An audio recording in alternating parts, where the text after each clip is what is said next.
We are good. We are live. We are ready to go. We have people joining us. For those of you who just joined us, go ahead and make a comment, post into the chat box if you're on the webinar, the Zoom webinar platform. Let us know where you're dialing in from. We are sitting here together in a car in Greenville, South Carolina. So we just left our property, like I was saying earlier, and we're actually headed to a restaurant in Greenville, South Carolina that we really, really love. We are both big sushi fans, so I'm probably more of a sushi fan than you are, Brandon, would you say? I'm converted. You've converted, okay. Well, I really like sushi. In Columbia, there's one we have called Inakaya, and then here in Greenville, since I grew up here in Greenville, I know the market very well. I have a sushi restaurant here called Irashai, and very, very good sushi. And we're going to go there for lunch today before we head back. After having a meetup this morning, at 7 a.m. at the executive club here in Greenville called the Commerce Club, and met with a few of some other investors there. Great group, and some of them actually followed us over to our property. We have a 130 unit of property that we're acquiring right now. We should be closing on it in about 2.5 weeks. And right here, so there's the restaurant right there. You can see through the window. It's kind of hard to see because of the contrast and colors and stuff, but it's called Irashai. This one is. They don't open for a little while, so we're going to do our webinar from the car here and share some of our tips and tricks and things that we do on a property tour. So I know several of you have requested and asked questions about some of the property tours that we do and what are some of the things that we look for. And so that's what we're going to talk about today. We're going to talk about what are some things that we look for. We have Stacy coming in here from South Carolina. Nice to have you on here, Stacy. We also have Nick Childs from Houston, Texas. He's on with us. And we have Jerry Garcia from Denver, Colorado. So as you're joining us, go ahead and make a comment in the comments box on Facebook, or you can also on the Zoom platform. There's a box there that's called Q&A. Just go ahead and type in there where you're dialing in from. Thank you guys for joining us. Some of you I know are taking some time away from work to be able to jump on here, so I appreciate you doing that. We're going to hopefully provide you with a lot of good nuggets today to be able to help you when you're doing property tours. So to get us started, Brandon, why don't you tell us a little bit about what you do for our group and our team and what your background is. All right. Good morning, everyone. Just a brief introduction. Again, my name is Brandon Abbott. Dan and I work together along with our other partner, Danny, and we acquire multifamily properties. If you get into this business and you want to be successful in this business, you have to have a strong team. In order to have a strong team, you have to have, when you have a strong team, that team has to have a strong process. And one thing that we have set up in our group is a strong process. And I am at the front end of that process. I deal with the brokers. I communicate with them. I look at the deal flow. I review the deals, decide which ones we need to go after, which ones I need to look at, or if we need to take a closer look at the financials. My background is in construction. I was a general contractor in the Greenville market, which we are in today, for many years, until 2008. I got switched out of that industry and went into the insurance adjusting industry. So I've been an independent adjuster in that field for the last several years, out of Columbia, South Carolina. So that gives me a lot of background in construction process, construction pricing, estimating, diagramming, what to look for, and just a good general knowledge of the process. And so that is my role, as we say in our company, that's my lane. We each have our lane. We stay in our lane, and we provide the portion that we are best fitted for. So I'll look at the deal. I'll go tour the deal. And when I tour the deal, I'm looking for specific things that I know to look for from my background. So I will go meet with the property manager or the seller representative along with the broker when we go to these properties. And typically when I pull up on site, I've already looked at the financials, I already know a little bit about the market, what the rents are doing, where we can go with the rent. So I have an idea of what needs to be done and if I can afford to do that with what I can push the rents to. So when you get on site, you're going to meet with the seller representative or the property manager, whatever one is available or whichever one they want you to meet with. And you're going to ask them certain questions. So that's going to be your first meeting right there. So before we get into this, and as I know we have a few other people joining us, I want you to kind of get us started on maybe even before you even get to the sites. Like how do you determine when you look at a property? How do you determine that you're going to actually go and visit that property? And what's your decision-making process, or at what point in that process are you actually saying, hey, we're going to go look at this property and spend a little more time on it? All right, I'm just moving back my seat to get out of the sun a little bit there to mess up the picture. All of a sudden you're moving there. I'm moving. So what am I looking at before I get to the property? Well, obviously, I want to look at what market it's in. So is it a market that we are familiar with? Is it one that we're interested in? That's number one. And then is it in a good sub-market? So when I look at the deal, okay, let's say it's in a market, in a city. Let's use Greenville, for example. It's in a city I like. Yeah, okay, Greenville, good. Checkpoint. Now I'm going to look at the sub-market. What sub-market is it in? Is it in a good part of town? Is it in a bad part of town? Is it in a path of progress, or is it not in a path of progress? And that you can do superficially, a little bit online. There's a lot of that is being on site, but we'll get into that in a little bit. So I go to city data and I pull up the map and I pull up where that property is, and I look at growth in the last 10 years and I see if it's in the path of progress or if it hasn't had any progress. I look at demographics, population demographics, median income, median rent, and see where we stand in that particular submarket. And when I say submarket, I'm talking like a block or two. All right. So, and you got to use some judgment on that.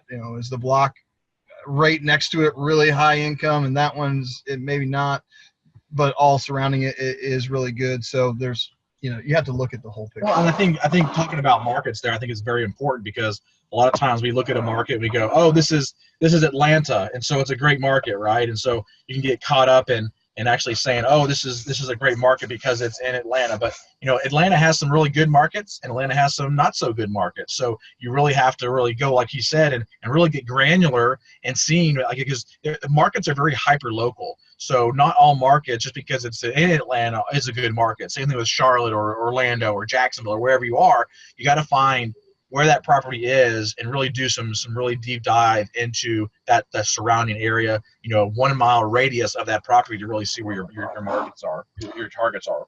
Right. And so once I've established that it's a good market, good sub-market, then I'm going to look at my comps, right? So I need to know, so it'll tell me median income on city data, but that's census data, so it's a little bit suspect. So I want to get a little bit more granular. So you can get a CoStar report, or you can get a rentometer, how you want to say it, report, or you can get on We Are Apartments and look at what the rents are in a 3 mile radius. Usually you're in 3 mile radius. If you're having to push out to 5, you're probably doing something special with that property, different than your normal thing. So, we're looking at comps at that point. And so I'm looking at what that property is getting right now in rents. What do I want to push them to, or what will make sense to push them to, and can I achieve that? If I can achieve that, am I going to be the highest rent in the area? I don't want to be that. So if we have our pro forma, ideal what we want to push the rents to, and if that's second or third in the market, great. All right. So that's check on the market, check on the sub market, check on the comps, right? So now we send it to preliminary underwriting. We just make sure that all the numbers look good initially. That's cash flowing when we get into the T12 and the rent roll, and we put it in the spreadsheet and we check and see if it works out on paper at a 30,000 foot level. We don't spend a lot of time on this, but it just gives. Why go through all this work when you can just spend some time and just go visit the property right off the bat? Like, what would be your reasons for wanting to put all that stuff in place ahead of time before you go look at a property? Well, it's about, you say put in all that time, but really what that took us is a few hours, but it's a lot less time than driving to a property, spending the time, the cost of travel, the time spent on the tour, just to come back and figure out that all that stuff, when you already looked at it now, you don't like the market, you don't like the sub-market, and you just wasted a trip for no reason. You could have figured out that you didn't want the property before you even left your desk, drinking your coffee in the morning. So that's I would say a due diligence before you even get to the property to decide whether you want to go look at it. You're wasting the broker's time, you're wasting your time. So do your study ahead of time to decide whether you want to tour the property. So we've decided, we're going to go tour the property. You have gone and talked to the broker, obviously, because that's how you contacted them originally. You're going on site. You got the date scheduled. You're there. Let's take it over from there and tell us kind of what are some things that we should be looking for. What are some things that you ask the property management company, not the company, but the property manager who's already there, and then what are some of the questions you may ask the broker? So when I get on site, I never go directly to the leasing office. I always drive past the neighborhood, drive a little bit around the neighborhood, get a feel for what the neighborhood looks like. Is it run down? Does it have new business growth? That sort of thing. That's very, very important. And then I drive around inside the neighborhood, just kind of see, are things run down? Is the paint peeling? How do the roofs look? Before I've even talked to anybody. So I have a feel of the property before I go into that leasing office to meet with the broker and the property manager. And I often talk about this. Dan and I have talked about this. I can usually tell in gut, intuition, experience, whatever you want to call it. I have a feeling of whether the property is a good property or a bad property within 2 minutes of being on property and the surrounding area. I just know. But sometimes that does change a little bit once you get inside and talk to people. But usually, in my experience, it changes more to the confirmation of the yes or the no. It doesn't change my mind that much. It either solidifies the fact that I want it or solidifies the fact that I don't want it once I do the tour. So I walk in the office, greeted with the property manager. The first question, or one of the first questions I ask after the introductions, obviously, is how long they've been there. And you'll get all kinds of answers, obviously. Unfortunately, a lot of times I'll get, 12 months or 6 months, or I split my time between this property and another property. That person is not going to be able to provide a lot of information to you because they have not been here that long. So I say, when did you do this? Or when did you do this? Or when you did that, how much could you increase the rents? Or how much do you increase the rents for this or that? And they're like, that was before I got here. Or that was before I got here. So that is a little bit difficult.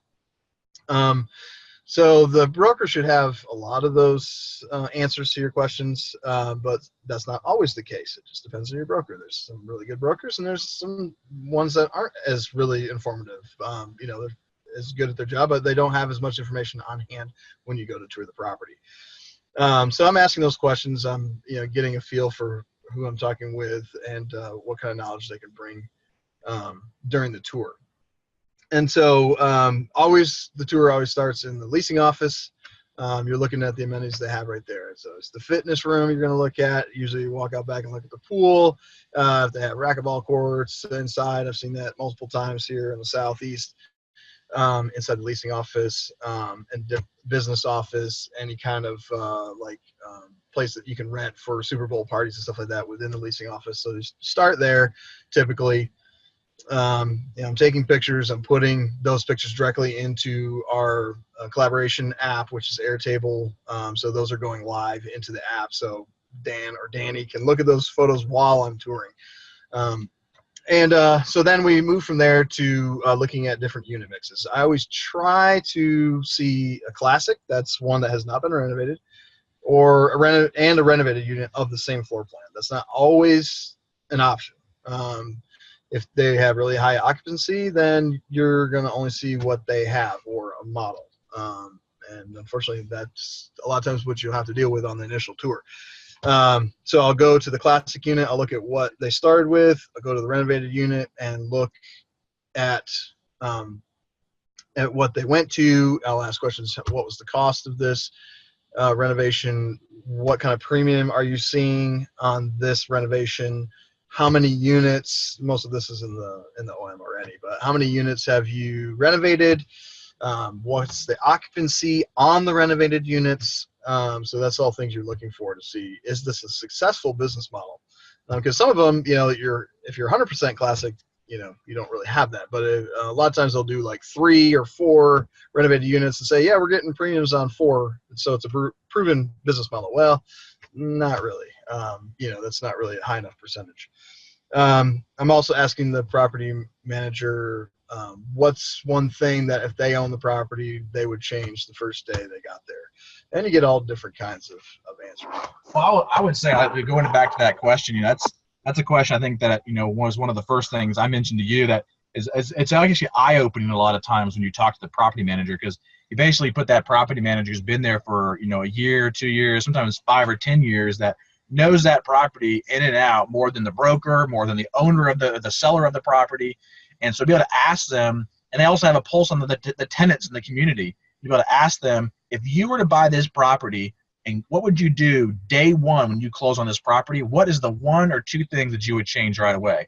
And I've been on properties before where the manager basically said, I would put security cameras up day one because our tenants do not feel safe. And then you go around and you do a comp analysis, and all the comps have security cameras around. And so you can tell that the reason why that property might have lower occupancy is because they're not creating a safe environment, a safe community. We all want to live in that kind of an environment where we feel safe. And so, you want to be able to make sure that you ask the property manager, because there's going to be things like that you might not even think of that they're going to bring up to your attention, and you're going to be able to fix day one when you close. Right. So yeah, that's and a lot of times, like I said, sometimes those property managers have not been there long enough to provide that information. Another source that you can go to, if you can get a hold of them on the property tour and try to do this, if you can, is the maintenance supervisor. Usually they've been there the longest, and they know those units inside and out. They know how many AC units they've switched out, or how many leaks they had in the water heaters, and they have a lot more personal interaction with the tenants as well, because a lot of times they're working in the units while the tenant's there. I've had it where they know them first name. Hey, Betty, how you doing? As we're doing the tour. And so I really want to talk to him. If you can talk to him independently, that's a really good thing too, because a lot of times they'll open up a little bit more and just ask questions. How do you like working here? What are some things that you'd like to see done? And do you feel your hands are tied with some things that you want to be done? Different things like that. And you'll just get a lot of information, and this all goes back into helping you make the decision on whether you want this property or not. So the more information you can gather, the better. So we move from more of the data inspection or the informational inspection to the actual physical or visible inspection. So I'm looking at the buildings, I'm looking at the units, I'm looking at the appliances, the flooring, the structure, everything that I can to see what it's going to take. So obviously the first thing you see when you come into the building is the exterior, right? I'm looking at how well is it maintained. Is the paint peeling? Is it cracking? Is the roof in good condition? Are lights falling off the walls? Right. Exterior. Yeah. All the stuff.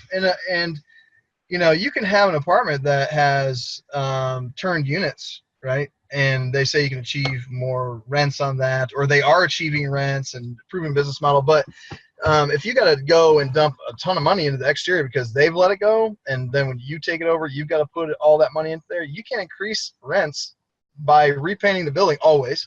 Sometimes you can, but like if it's been let go a lot and you have a lot of you got to replace all the roofs and everything, and you haven't even touched the renovation of the units yet, that's a problem. And that's not going to increase your NOI. That's just going to increase your cost. So those are things I'm looking for. What am I going to have to do this property? Man, look at this thing. It's all run down. I mean, to a point. Sometimes you just need a fresh coat of paint. That's fine. But when you're talking about a really big property and you got to paint everything and replace all the roofs, and they just, one I just looked at, they had just replaced all the roof boots. That's the rubber boot that goes around the plumbing vent that goes up through the roof, okay, just to prevent water from going down inside, but it also allows air to draw into the plumbing system, so you don't have a vacuum. So if you go to flush your toilet, or not your toilet is not a good example, that's an open vent, but your sink, if you go to run your sink and you didn't have a vent, it would never drain because it's creating a vacuum. You have to be able to draw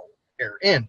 So these pipes go up through the roof, and when they go up through the roof, they put a rubber boot around those. Well, after time, the sun dries those out and cracks those, right? And then you get water leaking into there, and it'll run down the pipe, and it'll come in the wall or the ceiling or both, wherever that pipe runs. So this property, they said, oh, well, last year we replaced all the roof boots.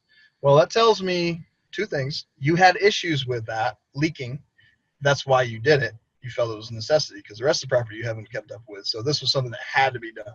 So there's probably going to be water damage in some of these units because of that. The other thing it tells me is that the roof needs to be replaced, because you shouldn't just go in and just replace the boots. You should probably replace the roof at the same time. So that told me something about the condition of that property right off the bat. Well, and for those of you who have just joined us, this is not our typical webinar format. Normally we have a screen share of a PowerPoint or something like that, but today we are in Greenville, South Carolina. We live in Columbia, South Carolina, so about an hour and a half away.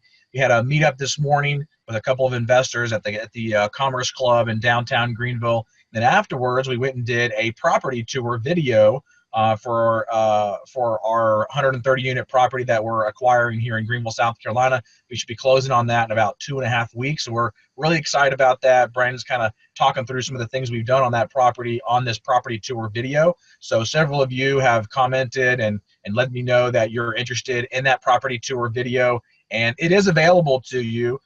So one of the things that we did on Monday is we did a Cyber Monday special for our Multifamily Investor Nation Summit that's coming up in January. And if you bought a ticket on Monday for $197, then you got a copy of this property tour video, and you also got a copy of our underwriting models. You got both of those.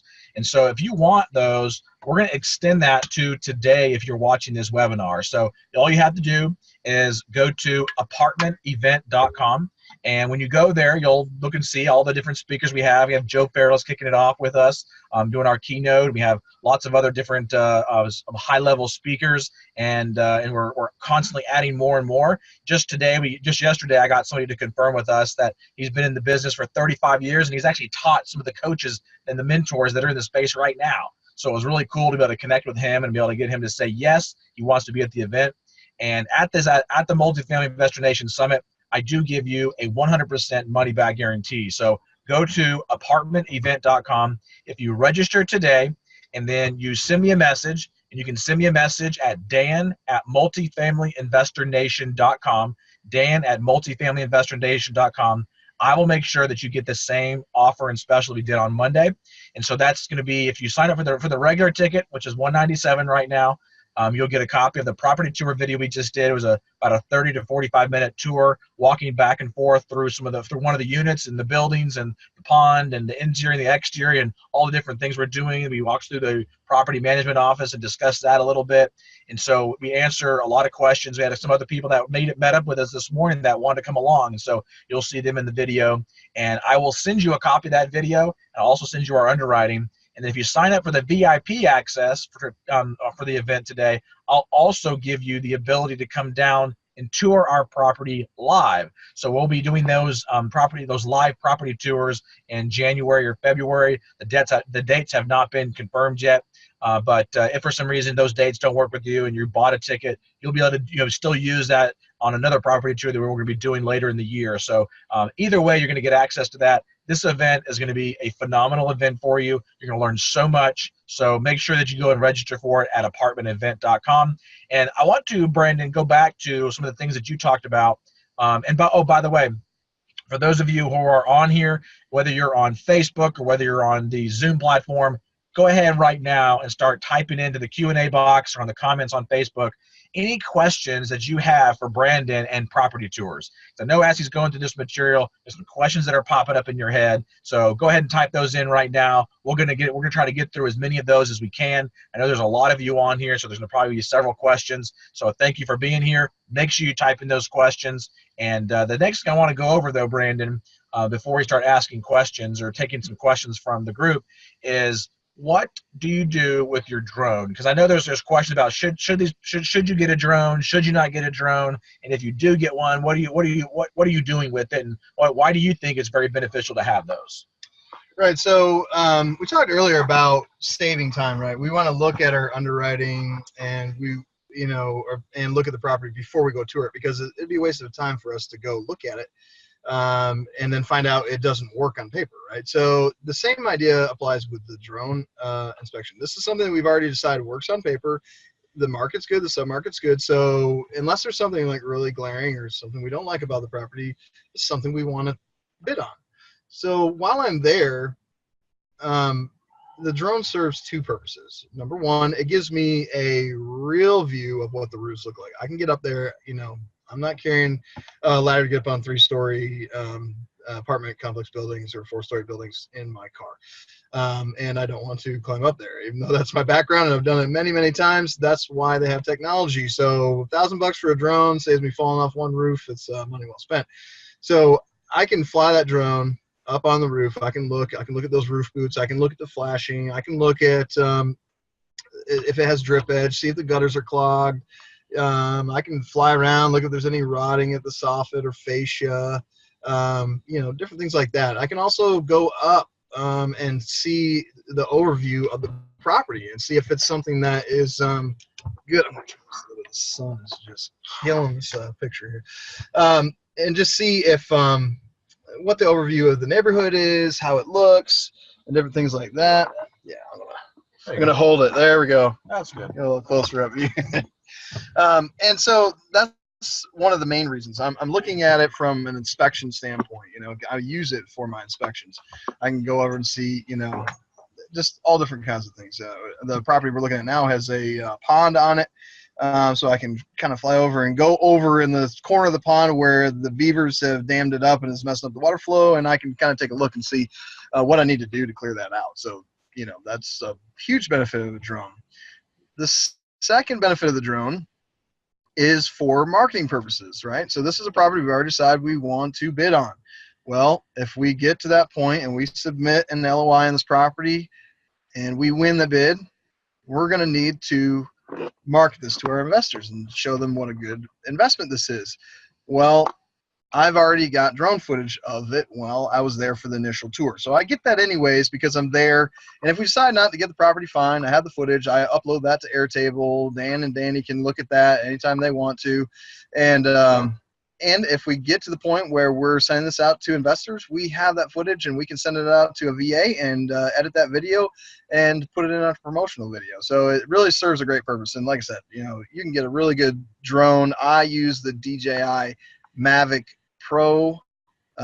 This is the Gen 1. They just came out with Gen 2.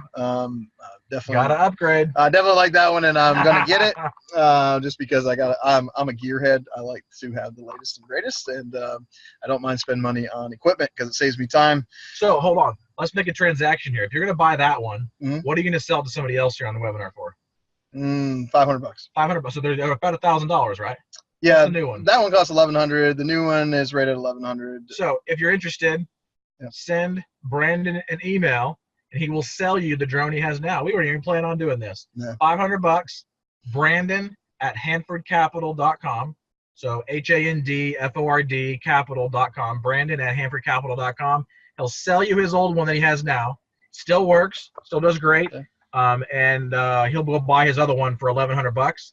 And at the same time, if anybody's listening and you guys want a copy of the video we did, the property tour video we did, we will send you a link to it that we have on YouTube. So it's not public on YouTube. It's actually an unlisted video because it's just for our investors. But if you want a copy of that, you want to see what it does, not just for if you want to buy his drone, but just to kind of see it and kind of see how we put it together, feel free to email me at dan@multifamilyinvestornation.com, and I'll make sure to send you a copy of that. Send you that link too. Yeah, so like I said, using the right equipment is crucial. I mean, you can waste a lot of time. Spend the money. Don't be a cheapskate. I mean, I don't like people that talk about, oh, I don't want to spend money. I want to get into this industry, but it's going to cost me $500 to take this class or $1,000 to buy this piece of equipment. Well, then you're never going to get into it. Okay, well, let's correct that though. It's not that you don't like the people; it's that you don't like what they're doing. So. Well, what I'm saying is I don't like the attitude of that. Like, well, I don't want to spend money, but I really want to be in this industry because I understand you can make money. But if I'm going to have to spend money to get into it. I ran into that with insurance all the time. People say, oh, I want to be an insurance adjuster. Okay, well, here's the link and here's this. And it's going to cost you this much money to get the test and do that. Oh, well, I don't want to spend money on it. Well, okay. So this is just one small tool. It's a very minimal investment that I think is very well worth the amount of money that you spend. So that's the exterior inspection. Before we get to the questions, let's jump onto the interior inspection. Just kind of take a look Sure. at what I'm looking for there. So I'm looking for floor plan layout. How I like that. What kind of floor plan does it have? Does it lay well? Are the ceilings really squatty? If they are, is there a gap between the floor above and the ceiling of the floor I'm on, so I can raise the ceiling? What's the structure? Is it truss? Is it concrete floor, wood floor? What kind of floor joists do I have? All those things are going to play a factor into what I can do with the property. If it's concrete floor, it's going to cost me more money to replace the plumbing if I have to. Does it have galvanized drain pipes? Does it have copper feed lines? Does it have poly feed lines, which you don't want to see? Does it have aluminum wiring? You don't want to see that. Does it have copper wiring? That's okay. That's obviously standard. Those are the things I'm looking at on the inside of the building. Also looking at, quality of cabinets. Let's say you're thinking that you're going to go in there and you're going to repaint the cabinets and put new faces on them, right? Well, if they're melamine cabinets, that's you've seen those are white and they have like a laminate on top of them. You can't paint those, not well, anyways, because that laminate will peel off. So you're going to have to replace those.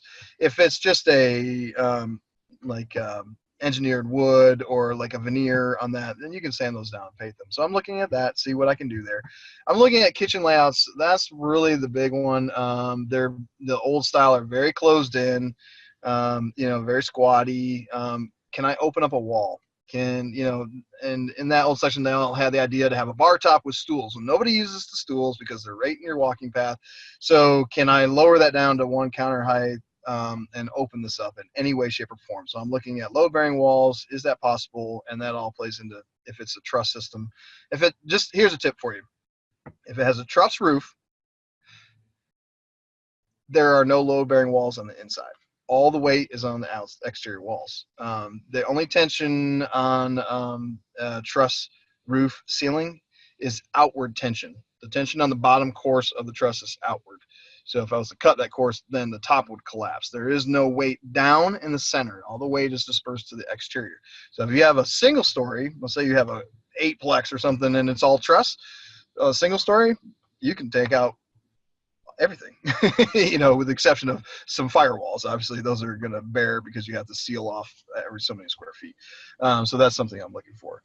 Other than that, just basic wear and tear things. Do I see any water leaks that haven't been addressed, or patching on the ceiling, textured ceiling, smooth ceiling, floor issues, cracking of slabs, water heater leaks, different things like that. That are just red flags. But other than that, that's the property tours don't really take that long in the most part, but you do want to pay attention and know what you're looking for. It'll save you a lot of time in the long run. And when you get into the point where you already bid on the property, I already know the answer to a lot of those questions. One other thing I will mention that I do and that I find is beneficial is along the same lines as the drone inspection is I measure the floor plans if they don't have them already online with dimensions. If they have it on the website already with dimensions, you don't have to spend your time going and measuring every single room. But it is beneficial because I put it into my estimating system, which is Xactimate, which is an insurance standard, industry standard software. So I'll put the floor plans into Xactimate and I'll build my CapEx model out. How much is it going to cost to replace the cabinets, how much for granite, how much for flooring, how much for paint, how much for sheetrock, insulation, water heaters, whatever. I can get that, and it's all market specific per the zip code. I can figure roof dimensions and everything else, and how much it costs just by getting a few measurements while I'm on site. So I can be real detailed. This is not guesswork, and that's really the importance of a good initial tour. So I'm gonna, as you're listening into the webinar today, if you have any questions for myself on the property tour, or especially Brandon, because he's really the one on our team who does most of our property tours, or all of our property tours, for that matter. Any questions that you have, I know there's been a few questions that have already been submitted, but if you're on the Zoom platform, there's a little button there called Q&A that will allow you to be able to type in any questions that you may have for us. We'll stay on here for probably the next 15, 20 minutes, but answering as many questions as we can, because I know we have several of them that are coming through right now. But if you're on the Facebook platform, because we are live on Facebook right now, make sure that you put in your questions and the comments. And if you're on Facebook, help us out, like it, share it, make a comment, and help us get it promoted there. So let's go ahead and get it started. I'm going to open up the questions here. So the first question here is, if you do your due diligence when you're on site and immediately realize that this property is not worth your time and money, would you just call it out on the spot so you don't waste each other's time, or do you still go with the flow? Do you be courteous? And what are the pros and cons of that? Yeah, so that's a great question. Yeah, you never want to cut it off prematurely. Maybe there's police officers on scene investigating a murder when you pull up. Let's that would not be very good. Worst case scenario, right? And you're like, oh man, but you have a broker that you want to continue a relationship with that took his time out to come meet with you, and you want to make sure that you're courteous to them and to their time, all right? Because like I said, you're trying to nurture a relationship with this broker. I mean, you want to be friends with them because they're going to give you deal flow and help you win deals. They have influence over the seller. They can sell. Well, I know these guys, and I've been working with them a while, and they're really good guys, and I really like them a lot. And I think they would do good with this deal. I think they can close it. So you never want to burn a bridge or be rude or cut that off prematurely. Just go through it and be candid with your broker later on. I always step away or separate from the property manager with the broker and have a private conversation after the tour. And that's really where I'm getting to the meat of things. Hey, man, this is what I don't like about it. This is what I do like. I'm not saying that in front of the property manager because I don't want to be offensive to them. They're managing the property, right? So I'm getting them away, the broker away from the property manager, and we're having a real candid conversation about what I like, what I don't like, and whether I think I'm going to be bidding on it or not. And because like I said, don't waste anybody's time. We're all grown-ups here. So, be courteous, be kind, but be candid. So the next question is on the Facebook. So we have a person that's asking, do you ever peek into the attic? And what could you possibly find inside the attic? So it depends on the type of property that I'm looking at, and whether I'm going to get into the attic or whether there's attic access. So, okay, so we have a property in Knoxville that was a townhome style, right? Those had attics. They had pull-down stairs. I went into the attic of every single one of those, right? And I looked at the water heaters and the heat units that were up there, and I recorded the dates. Now, this was not an initial tour when I did this. Let me clarify that. This was a due diligence walkthrough. There's a difference between that. Now, I would not do that on an initial walkthrough. And to do that on an initial walkthrough, I think is probably a misuse of time. If you can get to it and you want to do that, it's not going to hurt anything. I don't think you're going to gain much from it in the initial. That's what due diligence is for. That's really when you're making sure, and you're there with a contractor, and you're making sure that this is something you are actually going to buy.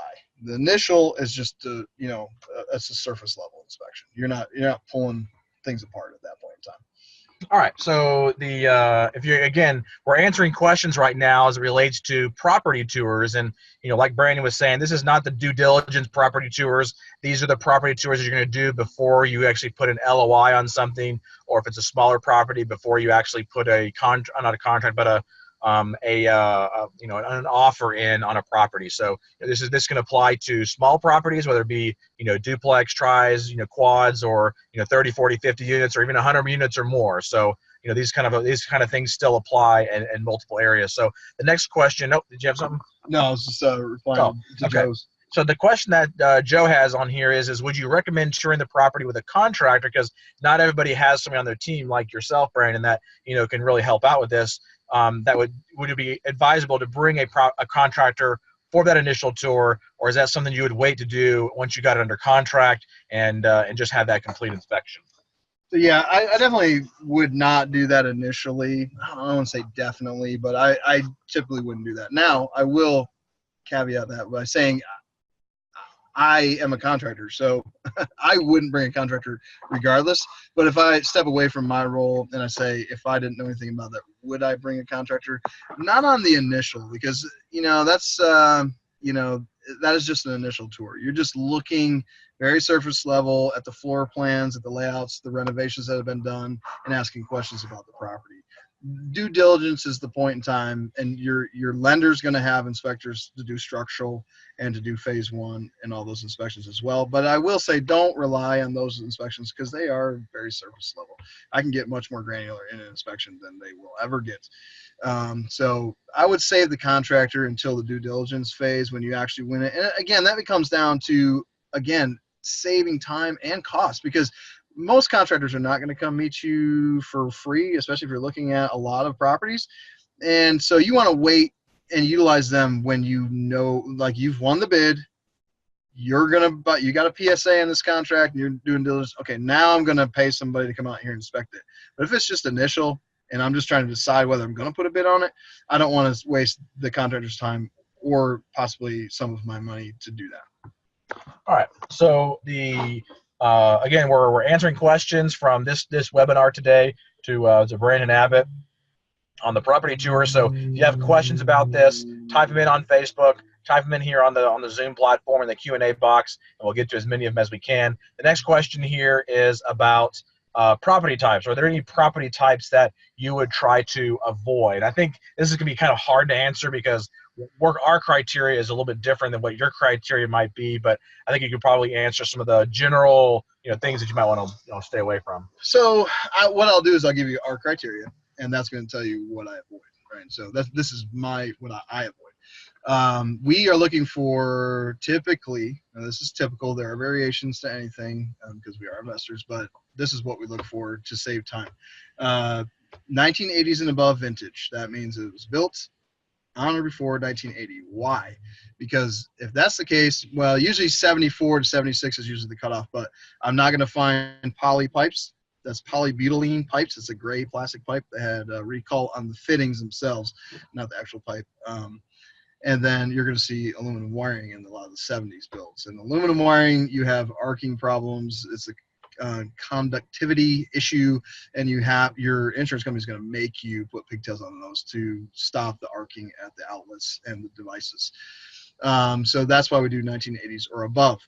We are looking for 100+ units. The reason we do that is because in our experience, we found that it takes just as much time and effort to buy 100 units as it does to buy 40 units. And we just find it more cost effective or best ROI for us to buy the larger properties. That's just where we like to be. We like to look for value add. In other words, we're not just looking for a property just to buy and to continue to cash flow the way it is. We want to find one that has areas to value add. What's value add? There's forced value add and there's organic value add. So organic is always nice, if you have cost savings or you have rents that are just trailing market just because of whatever. I'm not really sure, bad management or mom and pop ownership. You're usually not going to find a mom and pop in the 100+ range though. Or forced value add, which is where I'm renovating the apartments and increasing rents that way. What that does is increase the NOI, which increases my property value. So we are looking for value add. We do not deal in any affordable housing. That's just an investment choice that we made getting into this business. There are people that do, and that's something we just avoided that. We are very focused on what we want to do. We do not deviate into mobile homes or into storage. All those are great investment lines, but I think you just need to be focused. So we don't get distracted and just running here and there and just, this could be a good deal, this could be a good deal in this storage unit, which there are many great deals. We have some great friends that do that. I'm not trying to dissuade you from getting into that. I'm just saying our investment criteria was just to get into multifamily. One thing, avoid a D property. D means danger, D means don't buy, D means drugs, D means death, you name it, D's bad. So we like to see a C property, a B property. We don't look at A properties typically because they are what we call core properties. That's just a cash flowing property. Good for,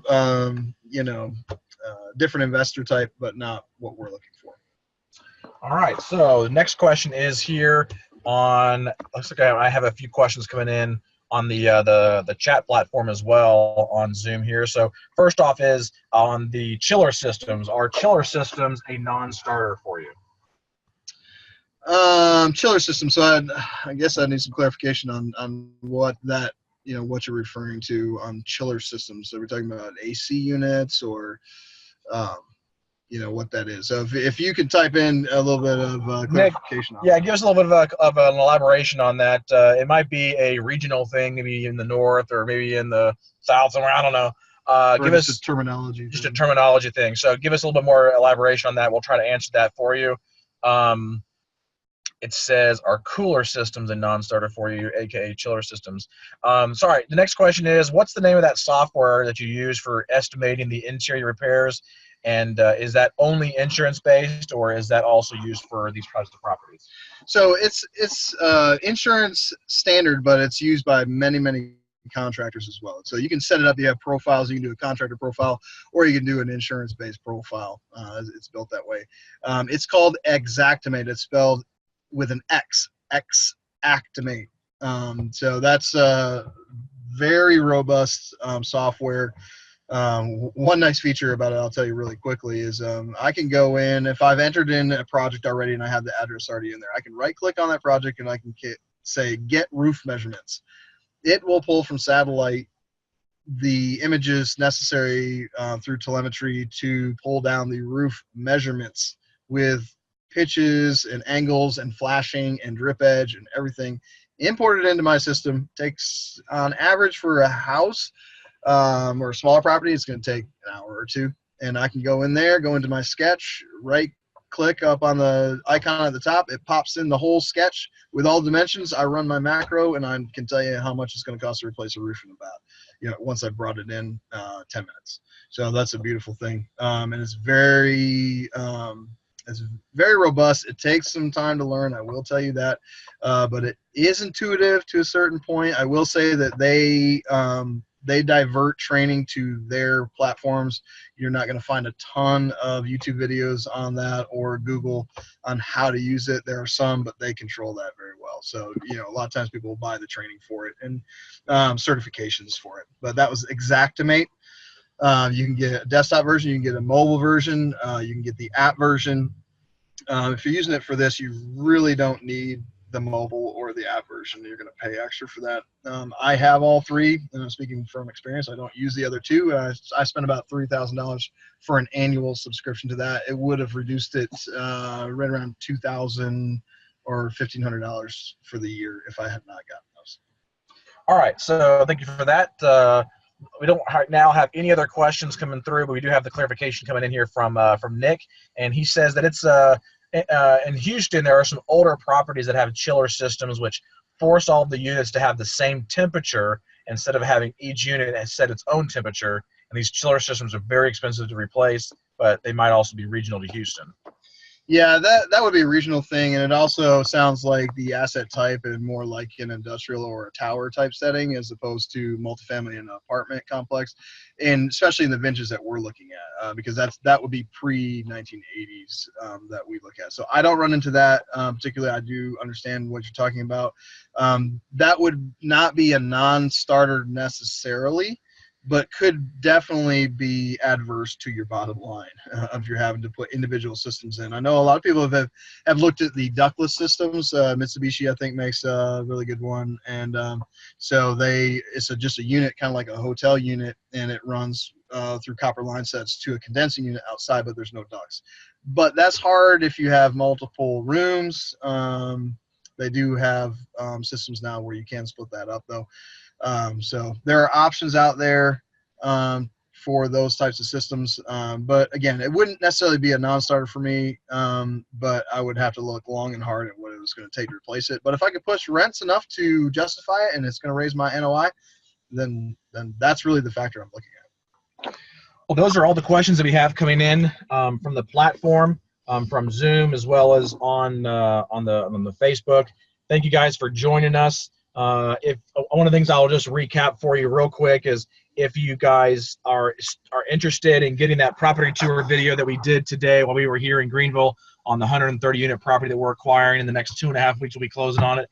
We just did a property tour and kind of gave some ideas on what we're doing from the renovations and the costs, and spent about probably 45 minutes doing that. So we have that video. If you want access to that video, this is one of the things we gave away on Cyber Monday. So instead of giving you a discount on the price, we gave you the ability to buy a ticket to the apartmentevent.com event. It's called Multifamily Investor Nation Summit. It's a virtual summit, 3-day summit. We have some really good people going to be joining us. We have Joe Fairless, who is going to be keynoting for us on the first day to kick it off.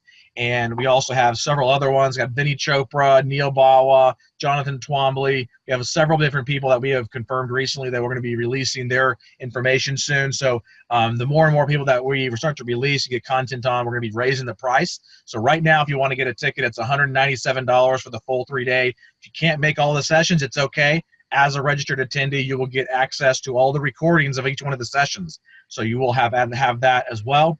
The other thing is that you will get a copy of some of our underwriting model if you want to take a peek of that as well for registering. And I'm going to extend that Cyber Monday special to people who are on the webinar today. So if you're interested in that, go to apartmentevent.com and register for that. It's for anybody buying any size properties. So whether you're a smaller investor getting into duplexes and tries to get started, or even upwards to the 10 or 15 units, or if you're going into 20, 30, 40, 50 units, or even 100, 150 units or more. So we have experts that span the entire gamut, so get the experience levels from just about everybody and every level. So go to apartmentevent.com, register for that. If you sign up today for the VIP access, which is right now just $100 more, so the ticket will be $297. We will allow you to, we're not going to pay for your plane ticket, but you can fly down to Greenville, South Carolina on some dates that we select, and you'll be able to take a tour of the property, see some of the renovations that are happening right at that time, because it'll be in January or February when these renovations that'll be starting.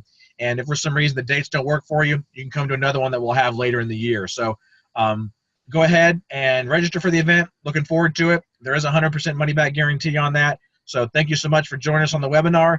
Thank you for all your questions. And again, if you want a copy of the drone footage that we did on this property, we'll give that away to you just for being on the webinar. Just email me directly, dan@multifamilyinvestornation.com.